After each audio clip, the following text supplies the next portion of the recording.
ಪ್ರಶಸ್ತಿ ಪುರಸ್ಕೃತರು ಶ್ರೀಮತಿ ಅಪರ್ಣಾ ರಾವ್. ನಿಮ್ಮ ನುಡಿಗಳು ಇದೀಗ. ನಮಸ್ಕಾರ. ಇದು ಕೇವಲ ಧನ್ಯವಾದವನ್ನು ಅರ್ಪಿಸಬೇಕಾದಂತಹ ಸಮಯ. ಕಾರಣ ಅರ್ಕಾ ಫೌಂಡೇಶನ್ ಸಂಸ್ಥಾಪಕರಾಗಿರುವಂತಹ ಶ್ರೀನಿವಾಸ್ ಜಿ ಅವರು ಇದುವರೆಗೂ ಏನನ್ನೂ ಮಾತಾಡದೆ ಕೇವಲ ತಮ್ಮ ಕಾರ್ಯದಿಂದ ಎಲ್ರಿಗೂ ತೋರಿಸ್ತಾ ಇದ್ದಾರೆ ನಾವು ಏನು ಮಾಡ್ತಾ ಇದ್ದೀವಿ ಅಂತ.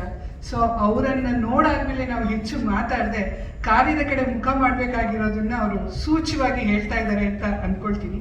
ಇಷ್ಟಾಗಿ ಕೂಡ ಧೃತಿಗೆ ಕಾರಣ ನನಗೆ ಏನು ಇಲ್ಲಿ ಪುರಸ್ಕಾರ ಸಿಕ್ಕಿದೆ ಅದು ಕೇವಲ ನನಗಲ್ದಲ್ಲೇ ಇದು ಪೂರ್ತಿ ಧೃತಿ ಕುಟುಂಬಕ್ಕೆ ಸಂದ ಪುರಸ್ಕಾರ ಅಂತ ನಾನು ತಿಳ್ಕೊಳ್ತೀನಿ.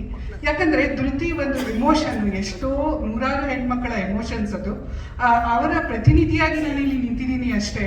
ಅಲ್ಲಿ ಎಷ್ಟೋ ಮಕ್ಕಳ ಶ್ರಮ ಇದೆ, ಅವ್ರಗಳ ದುಡಿಮೆ ಇದೆ, ಅವ್ರಗಳ ಜೀವನ ವಿಕಾಸ ಇದೆ. ಅವರೆಲ್ಲರಿಗೂ ಇದು ಒಂದು ಖುಷಿ ಕೊಡುವಂಥ ಒಂದು ಸಂದರ್ಭ ಅಂತ ನಾನು ಭಾವಿಸಿದ್ದೀನಿ. ಹಾಗಾಗಿ ನಾನು ಗುರೂಜಿಯವರಲ್ಲಿ ಒಂದು ನನ್ನ ಧನ್ಯವಾದ ಅಷ್ಟೇ ನಾನು ಅರ್ಪಿಸಬಲ್ಲೆ. ಅಷ್ಟಲ್ಲದೇ ಇಲ್ಲಿ ಸಹ ಪುರಸ್ಕೃತರಾದಂತಹ ಎಷ್ಟೋ ಮಹನೀಯರಿದ್ದಾರೆ.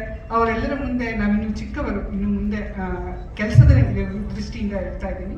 ಸೊ ನಾವಿನ್ನೂ ಸಾಕಷ್ಟು ಸಾಧಿಸಬೇಕಾಗಿರೋದಿದೆ. ನಿಮ್ಮೆಲ್ಲರ ಒಂದು ಪರಿಚಯ ಆಗಿದ್ದು ಬಹಳ ಸಂತೋಷ ಈ ಒಂದು ವೇದಿಕೆ ಮೂಲಕ.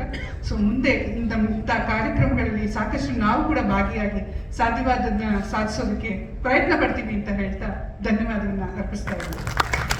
ನಿಮ್ಮ